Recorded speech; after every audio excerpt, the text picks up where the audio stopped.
Welcome back, everyone. This is Michael Forrester with KodeKloud, here to talk to you today about how to not be a jerk at work. Or maybe you're not the jerk, maybe you're dealing with jerks. Basically, what I mean by jerk, by the way, is somebody who is expressing a behavior that is causing a tremendous amount of tension and friction. So stay tuned for this. This is obviously great feedback for anybody who's working in any kind of corporate environment whatsoever. So stay with me on this journey of self-awareness, because we're going to go through 5 possible keys of exploration to find out whether or not you're the jerk at work or someone else is a jerk at work, and what to do if someone is being a jerk.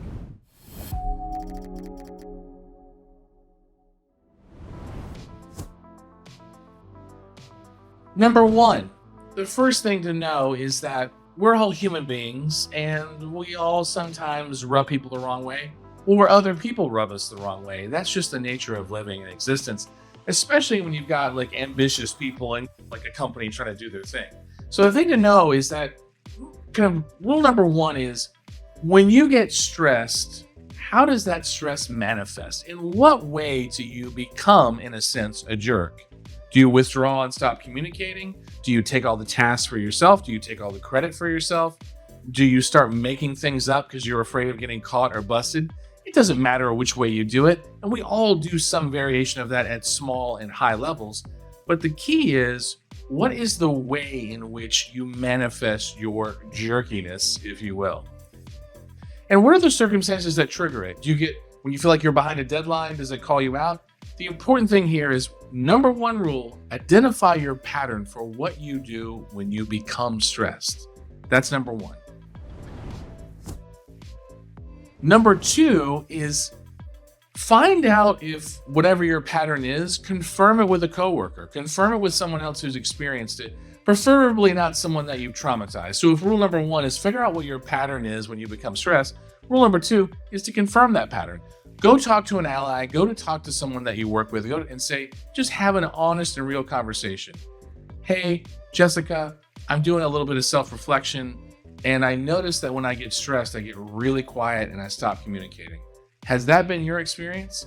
And see if they validate your pattern, your perception of your pattern. Because you're in here in your own little world thinking like this is the way that you're stressed. And it may be that, like Jessica says, hey, yeah, you do get quiet and then you explode afterwards. And so talking to someone else and getting feedback can confirm your pattern and give you additional insight into what way you could be expressing your jerkiness, if you will. Okay, so this one is interesting. If number 1 is identifying your patterns, and number 2 is getting feedback and confirmation about your patterns in terms of how you manifest, number 3 is really, don't expect to change those patterns at all, at least not by yourself. Now, if the pattern's severe enough, you actually might need to get a coach or therapy, or there's a great book by Dr. Tessa West about toxic workers in the workplace. And the name of that book is Jerks at Work, Coworkers and What to Do About Them. And it was published in 2022. And the name of the author is Dr. Tessa West. You can find it in all the places that you order books. So it's a great book, and it talks about 7 different types of patterns that manifest inside the workforce. Now, in that, she also recommends guardrails. So if rule number 1 is to identify the pattern, rule number 2 is to get confirmation on the pattern around your jerkiness. Number 3 is, what kind of guardrails can you put in place to completely disrupt your pattern if it starts to manifest? For example, you might enlist an ally who says, hey, if I start escalating and using my temper and bulldozing my way through, I want you to just hold up a finger. And that's going to remind you that you need to stop what you're doing and stop talking, maybe share those tasks out with somebody else. Or you could even reveal yourself to the entire team and say, hey, if I start hemming and hawing or looking to the side and making updates and stuff like that, just remind me that you're part of a team that can help me, right?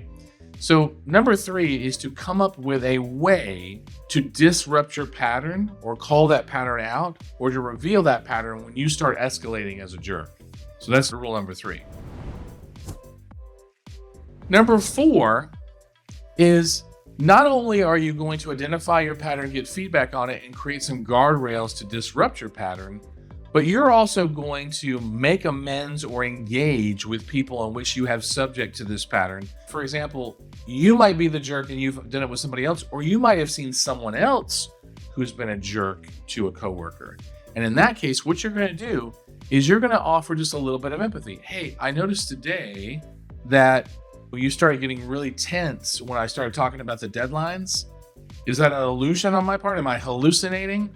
Or did I really experience that? And so you're actually going to create and craft allies by connecting with them about your own perceptions about potentially what I called frictioned behavior, like basically behavior that causes friction, whether it's you or somebody else. So that's number 4, is you're going to create allies by creating empathy, and that's going to create trust with people.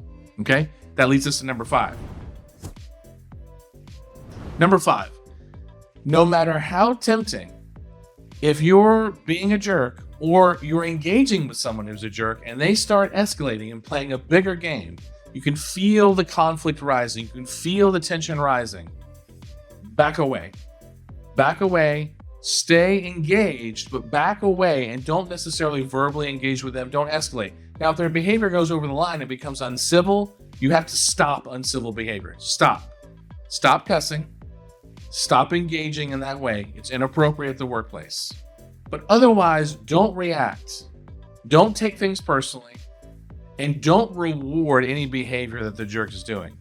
The jerk starts bulldozing it. I'm going to take this. I'm going to take this. I'm going to take this. Stop for a second. And then when they're done expressing their energy, you're going to say, I think we really need to look at that because you ended up with all the tasks and we're a team. And let's take a look at it. And if they escalate, then either talk to them directly first, privately, or see if you can get a mediator, preferably a peer who can hold space for that, or you may need to take it to a boss, which most bosses today are actually open to that kind of mediation where it's like, hey, can you just be present for a conversation between the two of us and step in if things either get uncivil or unresolvable and give us your perspective on it? Would that be okay? If the jerk, by the way, or you yourself are not open to that, then we've got a real problem because you don't want to leave unresolved tension at work. That's how you ultimately don't be a jerk at work, is to make sure that there's no unresolved tension. So rule number 1, identify the ways in which you escalate or become a jerk at work. Number 2, get feedback to confirm that you are indeed actually being a jerk. 3, put some patterns, guardrails in place, either your own patterns or use an ally to help you with those patterns to disrupt you so that you don't start your cycle of jerkiness, as I like refer to it. Number 4 is to create allies by creating empathy and trust. And that does require you in some ways to at least be somewhat vulnerable or revelatory about your own challenges, or maybe just your observations about what someone is doing. And number 5 is no matter what, do not react or engage with someone who is being a jerk, including yourself, and don't reward them in any way. Let them express their energy, run it out, and then if appropriate, gently engage them. And if you can't do that, engage them privately. If you can't do that, then seek a third party, preferably a peer, maybe a boss, who can help be a witness and mediate the discussion between the two of you. And so if you're being a jerk, engage that way. If someone else is being a jerk, engage that way. And see if you can get them to the table, because at the end of the day, communication typically solves most problems. I'm Michael Forrester. Thanks for listening. And we're going to give you more content. Leave some comments down below. Hit that like button, hit that subscribe button, and let us know if you want more soft skill content around technology